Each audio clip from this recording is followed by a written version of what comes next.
nós, qualquer dúvida do que foi desvendado, do que aconteceu, tudo que foi revelado, nós vamos oferecer.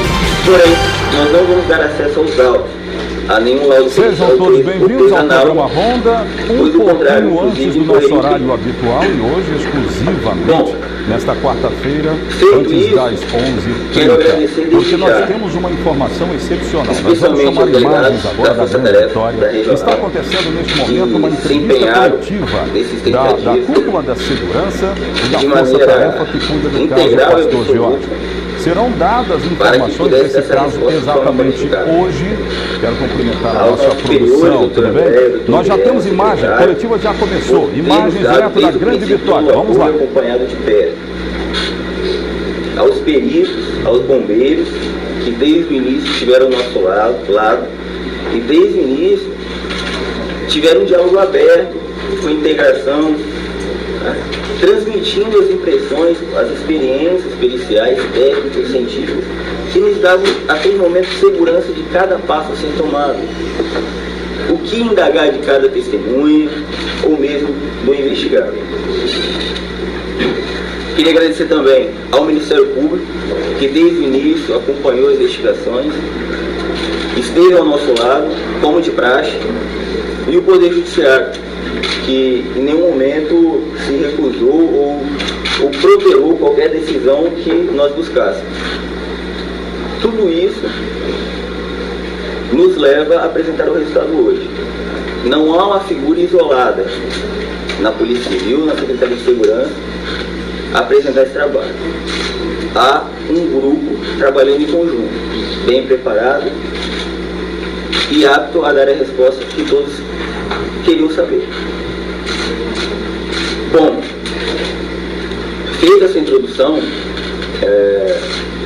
todos aqui já sabem de que no dia 21 de abril de 2018, na madrugada dessa data, por volta das 2 horas da manhã, ocorreu um incêndio no centro de Linhares, que veio vitimar 2 crianças, né?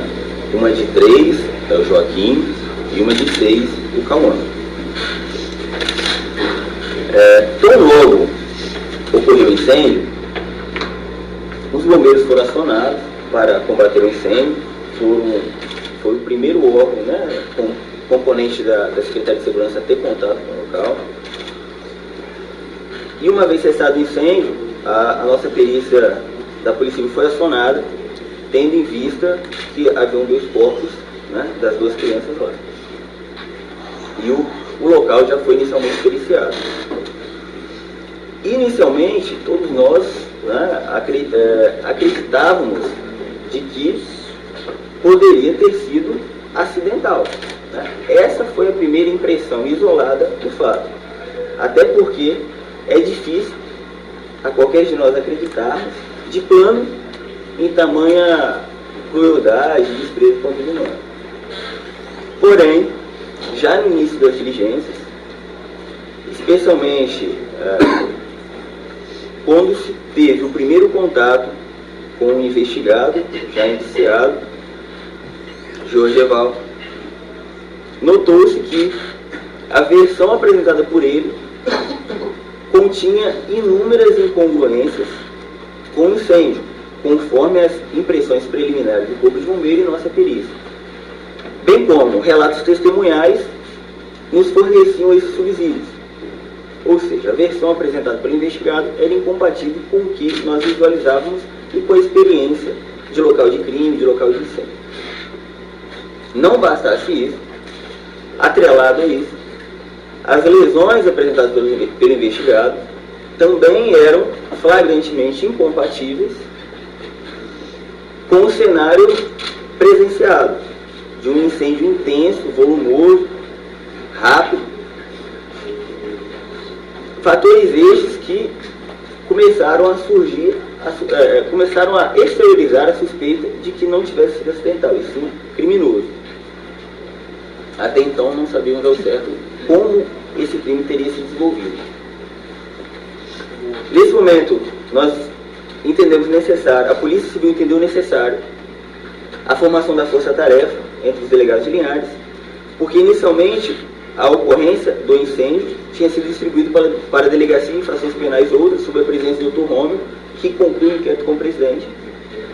Porém, visto a possibilidade de um homicídio, trouxemos também para otimizar os trabalhos do Dr. André Luiz, que é o nosso delegado de crimes contra a vida, bem como a doutora Suzana, que é a nossa delegada de atendimento à mulher e de crimes cometidos contra crianças e adolescentes. Aproveitando-se do know-how e da experiência deles, a fim de auxiliar os trabalhos, né, e exteriorizar, trazer à tona tudo que nós desejávamos revelar, conforme as primeiras suspeitas. Então, logo montada a força-tarefa, reforçamos os pedidos de perícias, que foi prontamente atendido de forma muito qualificada, e interrogamos, né, o suspeito formalmente, como já dito. Ele já havia se manifestado anteriormente pela imprensa, e a versão dele, formalmente, mantém o mesmo contexto de que ele já apresentou a vocês. Vocês já transmitiram isso.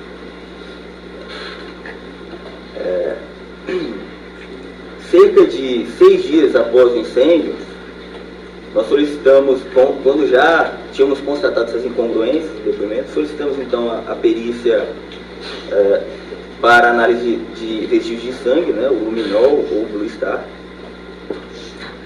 E durante o exame, os peritos verificaram vestígios de sangue em alguns cômodos da casa, especialmente num box do banheiro, um banheiro social relativamente próximo ao quarto, bem como numa escrivaninha na sala da casa. Diante deste contexto, né, já dos indícios existentes, especialmente dos vestígios de sangue, das provas testemunhais, aliado à situação de que o investigado já não mantinha o endereço certo, tinha se manifestado com o interesse de sair da cidade, tinha alterado a cena do crime, sem autorização, obviamente. Nós entendemos prudente naquele momento, já havia indícios de autoria do crime de homicídio, diante dessa circunstância representada pela prisão. Na madrugada, foi decretado pelo plantão judiciário, e durante a manhã, né, depois de 7 dias do incêndio, o indiciado, agora indiciado Jorge Eval, foi preso no hotel da cidade. Foi encaminhado ao presídio, desde então ele não foi mais ouvido. E a força-tarefa nem tem interesse mais em ouvi-lo. Daí em diante, né, obviamente, reforçamos ainda mais a inquirição de testemunhas, a perícia. A nossa chefia a todo momento nos apoiou para que isso tivesse uma celeridade maior que o comum, pela complexidade da situação. É uma cena de crime muito complexa, e razão pela qual exigiu tantas perícias, a inquirição de tantas testemunhas, tantas diligências pelos investigadores, de pegar câmeras de local, enfim. E hoje nós temos uma concatenação fática, baseada em elementos técnicos, científicos, do que ocorreu, de como que esse crime se deu. E tudo que nós vamos afirmar, obviamente, tem um respaldo testemunhal, técnico, científico. Bom, o conjunto nos demonstra que, naquela madrugada, o investigado, inicialmente,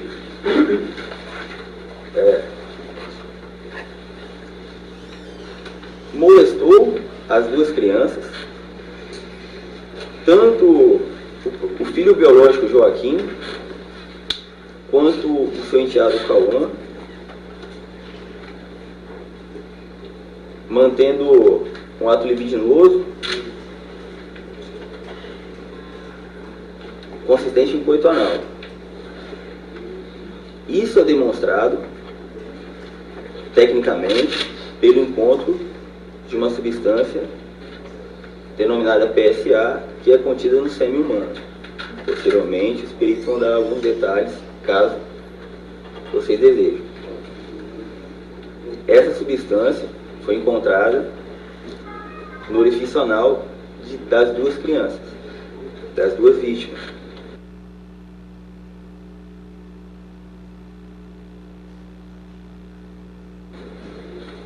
E não pode, essa substância não seria possível estar naquele local, senão por um agente externo. Feito isso, e com o propósito de ocultar este ato perverso praticado, ele praticou violência física contra as crianças. Isso é comprovado pelo vestígio de sangue no banheiro, no box do banheiro, principalmente, que o exame de DNA comprovou ser do Joaquim, o seu filho biológico. E com as duas vítimas ainda vivas, porém desacordadas, o investigado as levou até o quarto das crianças, as colocou na cama e, utilizando-se de um agente acelerador, um líquido inflamável, um derivado do petróleo, um combustível, ateou fogo nas crianças e no local, naquele quarto, fazendo com que elas fossem mortas pela ação do fogo, do calor, obviamente, do fogo. Elas morreram pela carbonização. O agente acelerador, o combustível, foi comprovado pelos exames periciais, e assim como o fato de que elas morreram carbonizadas, também é comprovado pelo exame pericial. Isso porque continham fuligem, ambas as crianças continham fuligem na traqueia, bem como apresentavam uma substância no sangue que demonstrava que elas ainda respiravam quando começou o incêndio. Porém, esse incêndio foi rápido e intenso, de forma que todo o contexto vem uma perícia corrobora a outra e forma toda essa concatenação fática que estamos explanando. Feito isso, né, e o incêndio e a carbonização das crianças já estando avançada, o investigado foi para a parte externa da casa,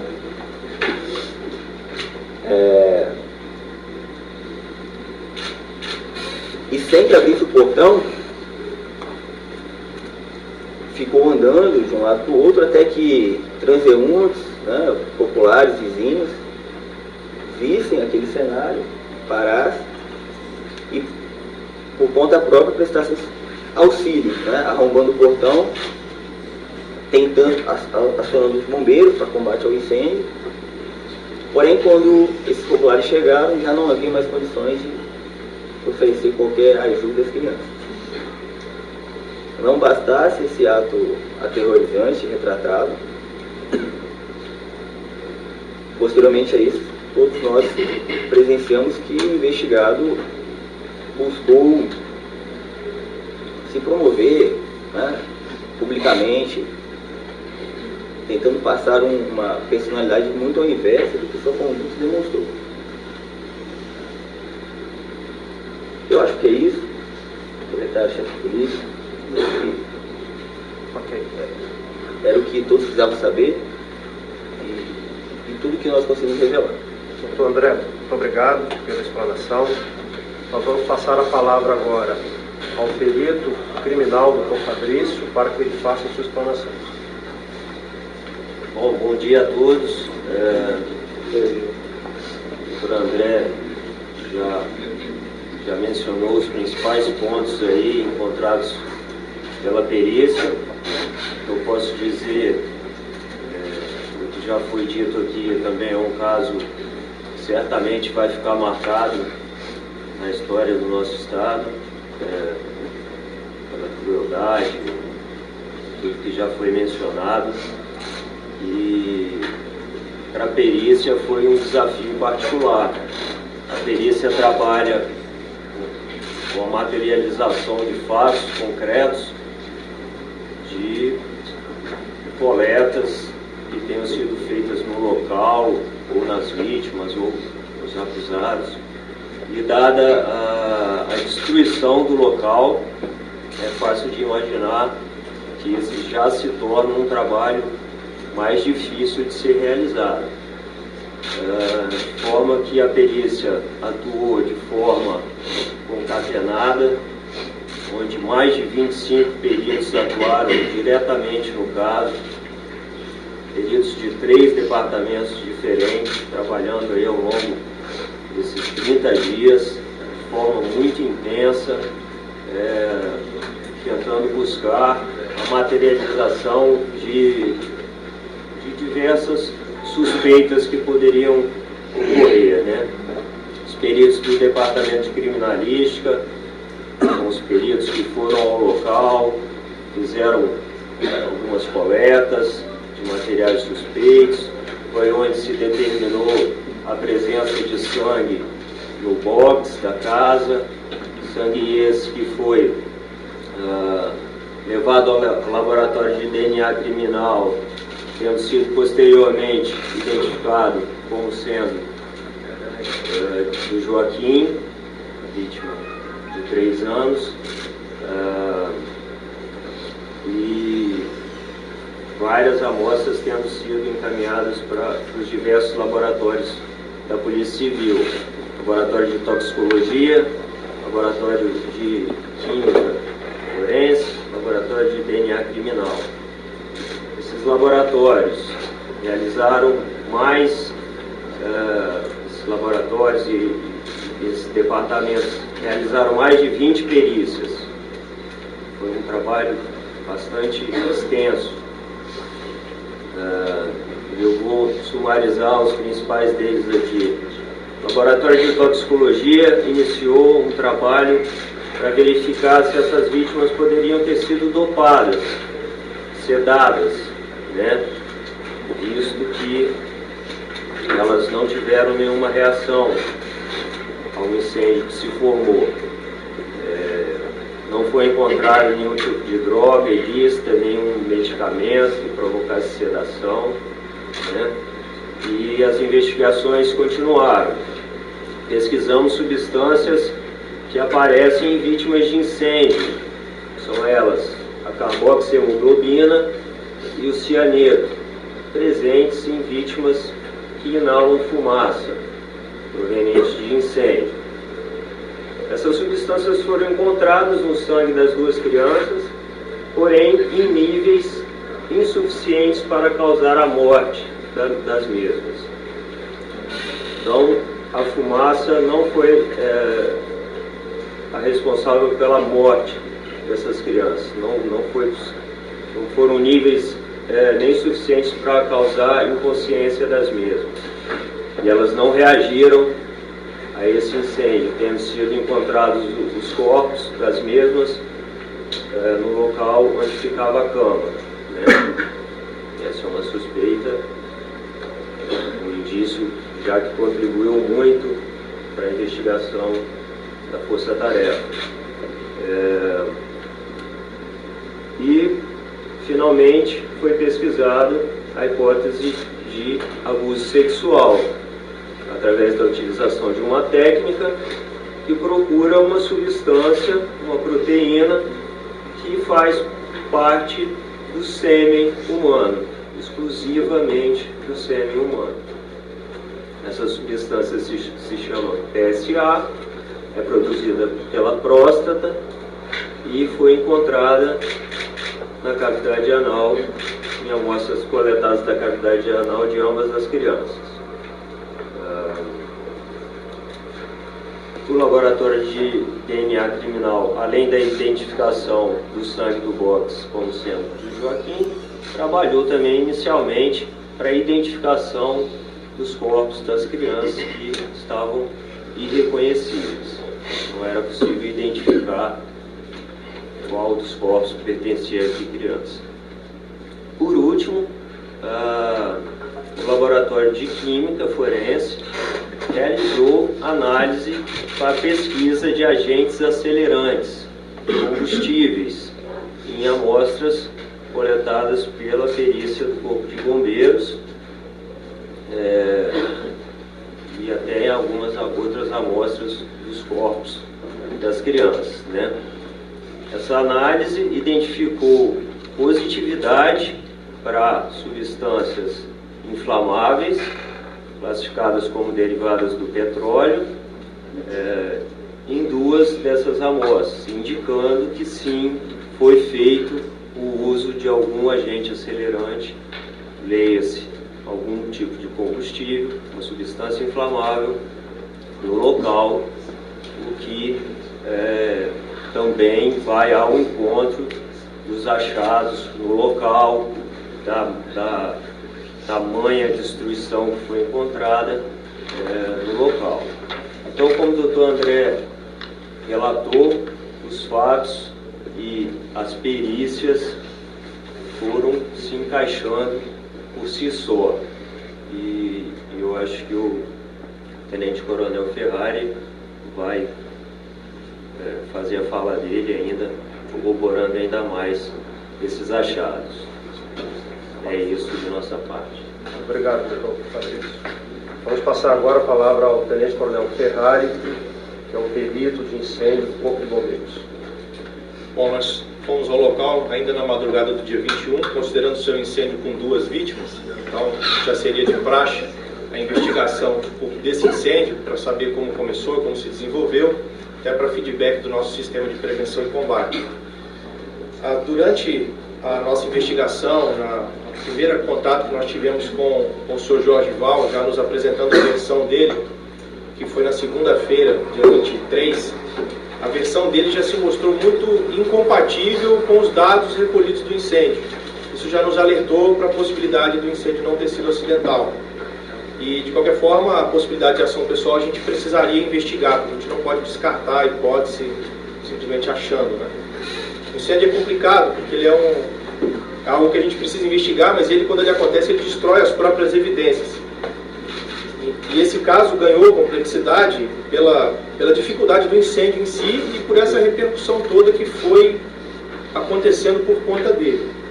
Mas uma cooperação, uma parceria muito grande com os delegados, com os peritos da Polícia Civil, permitiram que a gente tivesse uma riqueza de dados muito grande para trabalhar e conseguir chegar a uma conclusão acerca do incêndio. Logo na primeira avaliação da cena, nós percebemos uma destruição muito grande do cômodo onde estavam as crianças. Era um beliche com uma cama auxiliar, então eram 3 níveis de cama, 3 colchões, e os 2 estrados de cima já não existiam, tinham sido desintegrados pelo incêndio. A gente achou vestígios do estrado de baixo apenas, para vocês terem uma ideia. A escrivaninha do outro lado do cômodo também estava desintegrada, a porta do quarto também já não existia. Então essa destruição toda dificultou muito. Além dessa destruição muito grande que a gente notou na cena, primeiro exame, primeira investigação nossa na cena de incêndio, foi que as vítimas elas foram encontradas no foco inicial, na região onde o fogo se desenvolveu com mais intensidade pelo combustível que liberaria mais energia, que eram os 3 colchões. As vítimas foram encontradas ali exatamente. Isso é incomum em incêndio, normalmente a vítima ela morre tentando fugir do foco. Elas foram encontradas no foco inicial, na zona onde o incêndio se desenvolveu mais. E o senhor Jorge Val apresentou já para a gente, no dia 23, uma versão de que o fogo teria começado no ar-condicionado. Ele falou que foi no ar-condicionado, tanto que o ar-condicionado do outro cômodo também derreteu. Mas o ar-condicionado do outro cômodo, nitidamente, ele tinha derretido por ação da fumaça quente que derreteu apenas o painel. Não havia sinal de um curto que afetou os dois aparelhos de ar-condicionado. E as crianças estarem no local do incêndio, não terem fugido, uma explicação seria porque elas tinham respirado fumaça demais e se intoxicado antes de morrerem queimadas. Só que isso era incompatível com a versão dele, alegando que ouviu as crianças chamando pai, pai, pai, e ele tentou salvar. Então, se elas estavam chamando pai, pai, pai inconscientes, por que elas estariam no local onde o fogo queimou mais intensamente? Isso já nos alertou.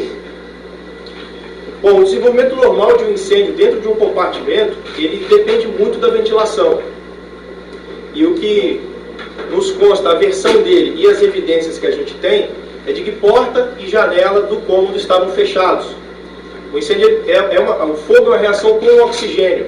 E ele acontece mais intensamente quanto mais oxigênio tiver. Então, o desenvolvimento de um incêndio dentro de um quarto, ele depende da oferta de oxigênio. Nesse caso, porta e janela fechados, o incêndio teria uma limitação para se desenvolver muito rápido. A tendência dele é que ele ficasse incubado até que a porta fosse aberta e ou a janela aberta para oferecer oxigênio e então ele se generalizar. Porém, o que a gente viu, pelos dados que a gente coletou, com as testemunhas que nós ouvimos, que a PC ouviu, as imagens de câmera de segurança que a Polícia Civil recuperou e nos passou, foi o seguinte: por volta de 2h20 da manhã, isso é um tempo estimado, a porta do quarto foi aberta. Isso é estimado com base no tempo rígido de que 2h22 as imagens mostram fumaça saindo da casa. Então a gente estima 2h20, que é o tempo para a fumaça inundar o corredor, os outros cômodos e então sair. Então 2h20 houve a abertura da porta e então teve ventilação no incêndio, o que provocaria ele se desenvolver com mais intensidade. Às 2h24 chegaram, 2h23 chegou o primeiro carro, que depois foi ao quartel acionar a corporação. 2h24, 2 minutos depois da fumaça, chegou o carro com os rapazes que entraram na casa para tentar ajudar. Esses rapazes não conseguiram entrar no cômodo, tal era o calor. E depois de 3 tentativas de entrar no cômodo sinistrado e não conseguirem, um deles ouviu a janela se quebrar. Depois que a janela se quebra, melhora ainda mais a ventilação no cômodo, que dá espaço para a fumaça sair, o ar entrar e o cômodo queima mais intensamente. Às 2h28 aparece nas imagens da câmera o incêndio se generalizando no quarto. Então ele se generaliza, acontece o que a gente chama de flashover, às 2h28. E 2h30, 2 minutos depois apenas, a guarnição de bombeiros chega. 2 minutos depois do flashover, que é quando começa a acontecer a destruição intensa do cômodo, o bombeiro chegou. Só que quando a guarnição chegou, já não havia mais cama, já não havia mais escrivaninha. O fogo estava apenas nos armários. E isso já é um dado muito importante, porque tem que ter acontecido um desenvolvimento do incêndio capaz de provocar a destruição do combustível antes da ventilação, porque após a ventilação esses 2 minutos não seria suficiente. Bom, a gente soma isso aos dados que o exame cadavérico nos forneceu, de que as crianças, por conta da fuligem nas vias aéreas superiores, estavam vivas na hora do incêndio. O exame ainda nos mostra que elas morreram em decorrência da ação do calor e da fumaça, e das chamas, perdão. Então elas morreram em decorrência das chamas, e não da intoxicação, que também mata muito incêndio. E outro índice é que a carboxiemoglobina detectada no sangue, ela se forma com a inalação do monóxido de carbono produzido pela queima incompleta. E a saturação de carboxiemoglobina no sangue era baixa, ela não indicava um índice capaz sequer de provocar inconsciência ou incapacidade de reação. E esse índice baixo, por todos os artigos que a gente pesquisou e leu, só é possível ele estar tão baixo se o incêndio se desenvolveu de forma tão rápida, que as crianças morreram tão rápido, ou as vítimas morreram tão rápido, que a carboxiemoglobina não subiu no sangue. Então as crianças estavam vivas e morreram rapidamente, foram expostas ao fogo muito pouco tempo. Bom, então, as hipóteses para explicar o que aconteceu com o incêndio, elas precisam ser compatíveis com esses dados, de que as crianças morreram muito rápido e a destruição do cômodo aconteceu tão rápido e antes da ventilação. A hipótese de acidente que o Sr. Jorgival fornece, de que o incêndio começou no ar-condicionado, ela é incompatível com isso tudo. Se tivesse começado no ar-condicionado, passado para a cama, não queimaria tão rápido ao ponto das crianças morrerem antes da carboxiemoglobina subir. E não destruiria tanto o cômodo, inclusive o mobiliário do outro lado do cômodo, que está fora do caminho da ventilação, que é por onde a energia passa mais, de forma natural, antes de acontecer o flashover, o que a guarnição comprova que aconteceu antes. Então essa hipótese de acidente ela não se sustenta. Nós tentamos reproduzir no computador a simulação desse incêndio acontecendo a partir do ar-condicionado. Colocamos o ar-condicionado queimando com a energia absurda. Colocamos o colchão na simulação computacional, no modelo matemático, ele queimando de forma mais facilitada e acelerada. Reduzimos o ponto de ignição dos outros combustíveis no quarto para que eles entrassem em ignição mais facilmente. Colocamos a quebra da janela sendo mais cedo do que a gente sabe que foi, para ventilar o incêndio, para dar o incêndio acidental, uma dinâmica mais rápida, e ainda assim a simulação computacional mostrou que é impossível que esse incêndio acidental tenha acontecido de forma tão rápida para matar as crianças antes da carboxihemoglobina subir e antes dos combustíveis se degradarem daquela forma. Então a hipótese do acidente, a hipótese de que o incêndio começou no ar-condicionado, fica absolutamente descartada. É impossível que tenha sido acidental. E a única hipótese plausível é de uma ação pessoal com o uso de acelerante para provocar essa evolução tão rápida e anormal de um incêndio, o que é comprovado e compatível com o exame laboratorial feito pela perícia da Polícia Civil, pelas amostras que a gente coletou e que comprovam, demonstram, detectam a presença de combustível acelerante derivado de petróleo. E essa amostra que deu positivo, elas foram coletadas exatamente no local onde as crianças foram encontradas. Outras amostras, elas não foram conclusivas, mas também não afastam que ele usou acelerante em mais partes do ponto. Simplesmente não detectaram que é possível pelo grau de destruição. E assim fica concluído com uma certeza que não é tão comum a gente chegar numa investigação de incêndio com tanta certeza, mas esse incêndio, pela riqueza dos dados que nos foram ofertados, pela guarnição, pelas testemunhas, pelas perícias da Polícia Civil, pelos depoimentos, pelas perguntas feitas pelos delegados, investigadores, as pessoas que prestaram depoimento, a gente pode afirmar com certeza que foi uma ação pessoal, deliberada, com o uso de agente acelerante que provocou esse incêndio e fez ele se desenvolver da maneira como ele se desenvolveu. Obrigado. Tenente Coronel Ferrari. Nós vamos abrir agora para as perguntas, né? Eu vou indicar, né? Diante de uma solicitação, eu vou indicar o repórter para que faça as perguntas. As perguntas estão abertas. Alguém quer fazer? Eu queria já aproveitar de alguém estar falando da cena. As crianças estavam amarradas ou não, elas estavam juntas na mesma cama? É possível? Não é possível determinar que elas foram colocadas na mesma cama ou não, porque ela pode ter sido uma colocada na cama de cima e com a destruição da cama de cima ela ter caído sobre a outra, mas elas estavam juntas, mas não estavam abraçadas. Os dois corpos estavam muito próximos um do outro. Não foi possível identificar se estavam amarradas ou não, até porque se elas tivessem, poderia ter o que foi usado para amarrá-las ter se desintegrado no incêndio. Então não dá para dizer que estavam amarradas, também não dá para dizer que não estavam. E o tempo de que pegou fogo, é possível dizer? Que os corpos pegaram fogo, por exemplo? Não dá para dizer o tempo certo, mas tem que ter sido muito rápido a ponto da carboxihemoglobina não subir. Isso só é possível em incêndios muito acelerados. Os senhores conseguiram identificar? Só um minutinho, claro. Primeiramente, bom dia. A gente está ao vivo pelo canal Online Folha Vitória, pelo Facebook Balanço Geral. A gente quer saber se, entre o intervalo das crianças terem sido abusadas e terem sido agredidas, qual que foi o verdadeiro motivo das crianças terem sido agredidas, ou se elas foram agredidas de forma deliberada, bater nas crianças porque queria bater nas crianças, e se esses abusos aconteciam com frequência, ou se teria sido a primeira vez que as crianças teriam sido abusadas sexualmente. Com relação à violência empregada, à motivação, eu vou transmitir essa pergunta ao doutor André.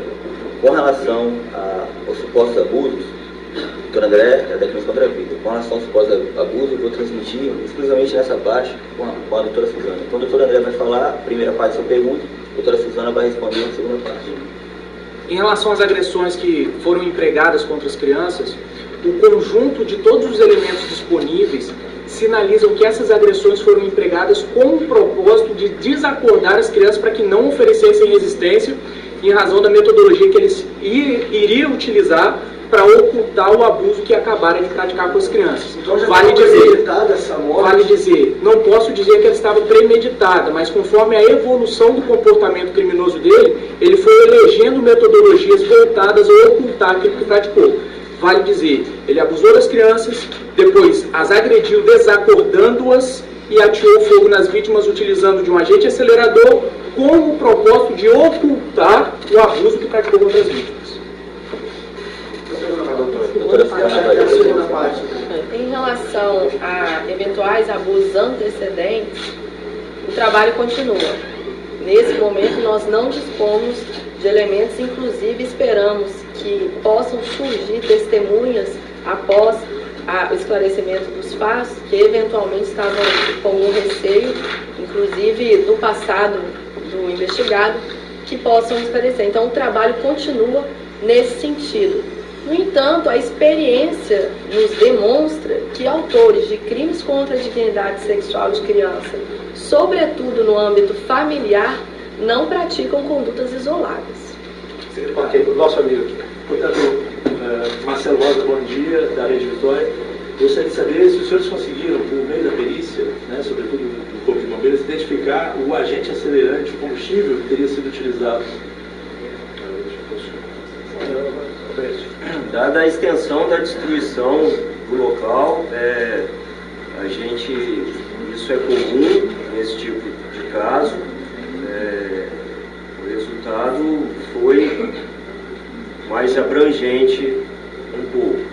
Foi positivo para substâncias derivadas do petróleo, na qual pode-se incluir gasolina, tiner, diesel, querosene, mas um derivado do petróleo foi utilizado. Isso é comum nesse tipo de material. Estava bastante queimado, bastante evaporado, então é comum que seja uma conclusão desse tipo.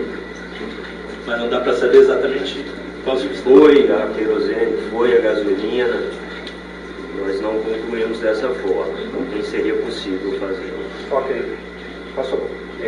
Se tem alguma linha da investigação que aponta a motivação do crime, se é fanatismo religioso ou se é um psicopata, trata-se de um psicopata, e a mulher do pastor, ela sabia disso? Ela não sabia? Qual o envolvimento dela nesse caso? A motivação do homicídio foi com o propósito de ocultar o abuso antecedente. Nós já tínhamos explicado isso.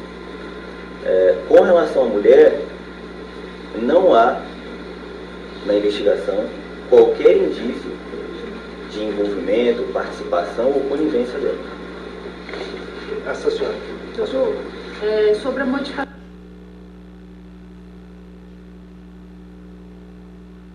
da cena do crime, em que nível se deu isso? Foi na tentativa dele de limpar o sangue ou teve outras coisas que ele modificou na cena? Na verdade, o próprio incêndio já foi com o propósito de ocultar, né, de desfazer toda a cena do crime. Posterior a isso, ele voltou à casa e tirou alguns objetos de lá, roupas de cama, lençóis, jogou mesmo na cena do incêndio livros, cadernos, que poderiam ter nos ajudado com outros elementos. Apesar de tudo ter sido esclarecido com muita firmeza, isso que ele alterou poderia ainda ter corroborado mais. Liliane. Eu gostaria de saber se o pastor estava realmente sozinho, né, além das crianças na casa, e se há previsão de pedido de outras prisões, né? Não foi descartada agora a participação da pastora, mas a gente, durante essas apurações, surgiu a especulação de que novas prisões poderiam ser solicitadas. Isso é verdade? Pode repetir, por favor? Então, eu gostaria de saber se o pastor realmente estava sozinho dentro de casa, adulto, né? E se existe alguma previsão da solicitação de novas prisões de outras pessoas nesse caso. Ele estava sozinho em casa e até o presente momento não há nenhuma previsão de novas prisões. Ok, obrigado. Visto que ele cometeu um crime de cunho sexual e eles tinham uma filha, bebê, anterior que morreu, nesse tempo ele mesmo falou, deixou isso claro para todas as pessoas, que segundo ele foi por uma doença. Existe a possibilidade de exumação do corpo dela para saber se ele pode ter cometido algum tipo de crime contra esse bebê? A Polícia Civil não trabalha com nenhum elemento que vetorize, que leve a uma atuação da Polícia Civil para exumar esse corpo. Então a resposta é negativa da perspectiva da Polícia Civil. Ok, você entende. Kaique, eu estou ao vivo aqui na Rádio CBN, eu queria saber o seguinte, as conversas, né, extraídas tanto do celular do pastor quanto da pastora, mostraram alguma atitude suspeita de um e de outro? Os elementos de maior destaque voltados a desenhar como a trama delitiva ocorreu foram provas testemunhais, rico material de perícia técnico-científica produzida, a análise e estudo da dinâmica do incêndio pelo Corpo de Bombeiro e a conjugação desses elementos com a própria testemunhal produzida. A análise dos conteúdos das conversas está em fase final e até o momento não trouxe nenhum elemento de destaque para a elucidação da trama delitiva que ocorreu no dia 21. Ok. Eu queria saber se já a tipificação do crime que ele será indiciado, né, alguma qualificação para esse homicídio, e também durante as investigações, além dos laudos periciais, acredito que, como vocês falaram, também ouviram algumas testemunhas, se houve depoimentos que mostram um comportamento desse pastor no sentido de ser um agressor, um abusador, se outras pessoas surgiram ao longo desse processo e apontaram esse comportamento. Tom, a gentileza esclarece essa pergunta, inclusive acrescentando a quantidade de pena máxima e mínima que ele pode ser condenado, se vier ser condenado. Ele será indiciado por duplo homicídio triplamente qualificado e por duplo estupro de vulneráveis. Em relação à segunda parte da pergunta, nós não temos nenhum elemento, nenhuma testemunha que tivesse trazido à tona esses possíveis abusos sofridos pelas crianças. A soma das penas máximas é de 126 anos. Sobre essa questão de testemunha, o que as testemunhas, informações que as testemunhas passaram que ajudaram a vocês elucidar o caso? Pois bem, nós ouvimos dezenas de testemunhas ao longo do inquérito policial. Boa parte delas sinalizaram um comportamento contrário a qualquer conduta de socorro imprimida pelo investigado. As testemunhas que primeiro chegaram nos eventos sinalizaram que arrombaram o portão da residência por suas próprias mãos, sem atuação ativa do investigado. O investigado, segundo diversas testemunhas, somente buscou socorro, sinalizou o pedido de socorro por ocasião da chegada das testemunhas. Vale dizer, o investigado não buscava por socorro. Quando as testemunhas chegaram no local, por ocasião da chegada delas, o investigado anunciava socorro. Além disso, testemunhas também sinalizaram terem ouvido, durante longo período, gritos de desespero das crianças nos momentos que antecederam o incêndio.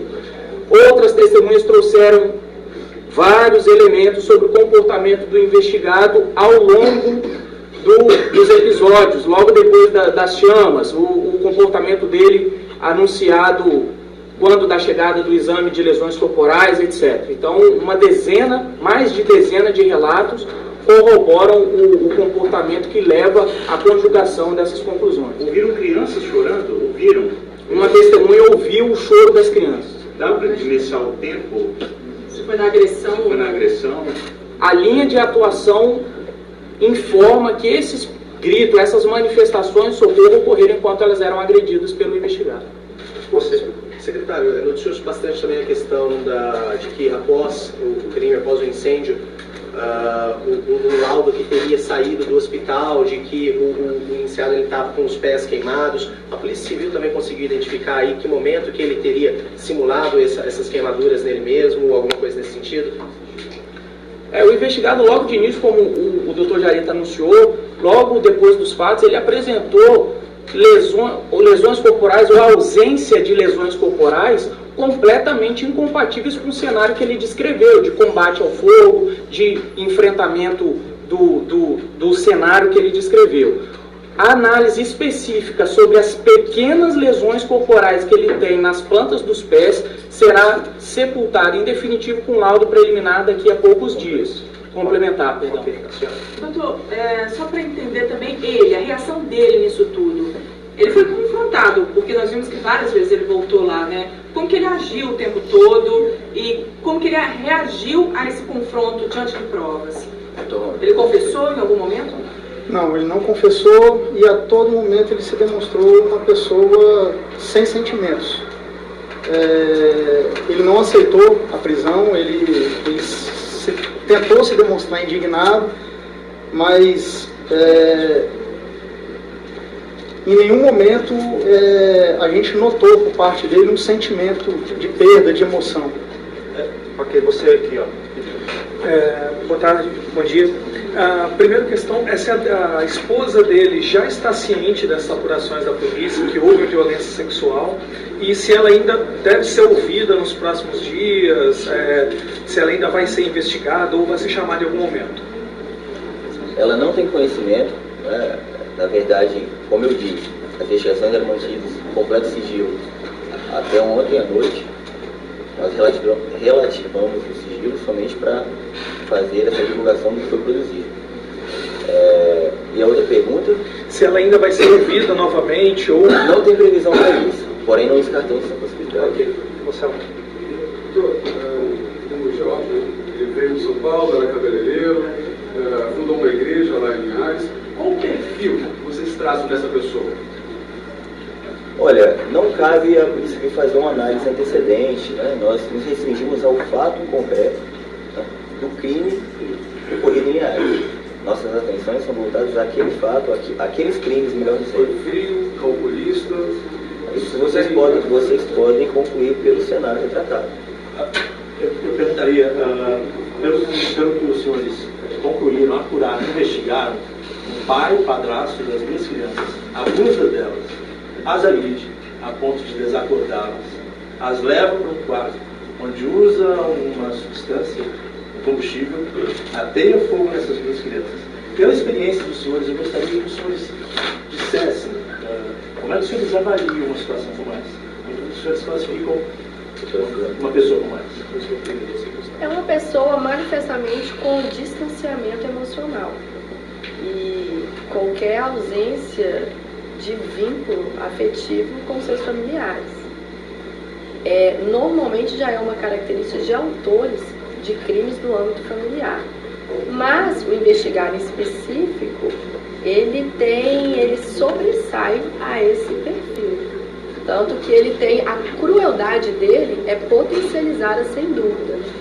A uma, pelo distanciamento emocional, pela crueldade dos atos em si, e a gente percebe essa continuação do distanciamento emocional no pós, tanto utilizando-se inclusive da fé para uma promoção pessoal de um ato cruel que ele praticava. Então, é um perfil com uma crueldade acentuada. Ele demonstra em algum momento, durante os depoimentos aos senhores, algum arrependimento? Não. Ok. A doutora Suzana, ela foi extremamente técnica, corretamente, tá, doutora? Mas nós estamos falando aqui de um monstro. Então responda a sua pergunta dessa maneira. Você de vermelho. Eu gostaria de saber se entre as testemunhas, as várias pessoas que foram ouvidas, se elas falam alguma coisa da conduta do George com essas crianças, como é que ele tratava elas, né? O que elas dizem a respeito dele, porque aparentemente era uma família normal. As pessoas dizem.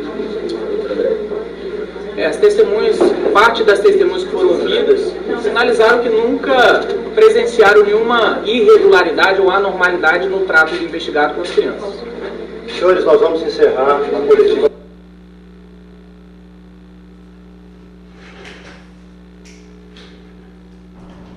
Muito bem, então nós conferimos as informações importantes desse caso que chocou a todos e eu estou ainda mais chocado. Estou extremamente chocado com as informações que foram ditas. Mas em nenhum momento a palavra conclusão, é importante dizer isso, entrou em cena. Foram dados detalhes do que a polícia levantou até agora. Para falar a respeito disso, eu vou contar aqui com o apoio do professor Bernardo, que vai nos dar informações importantes acerca disso. Enquanto isso, produção, estão todos aqui estarrecidos. Eu vou pedir para colocar imagens da cena do crime, que aí a gente vai pegar o que foi dito nessa coletiva, mais a cena do crime, que agora nós podemos chamar oficialmente de cena de crime. Porque enquanto não é oficial, é irresponsável falar, confirmar daquilo que não é oficial.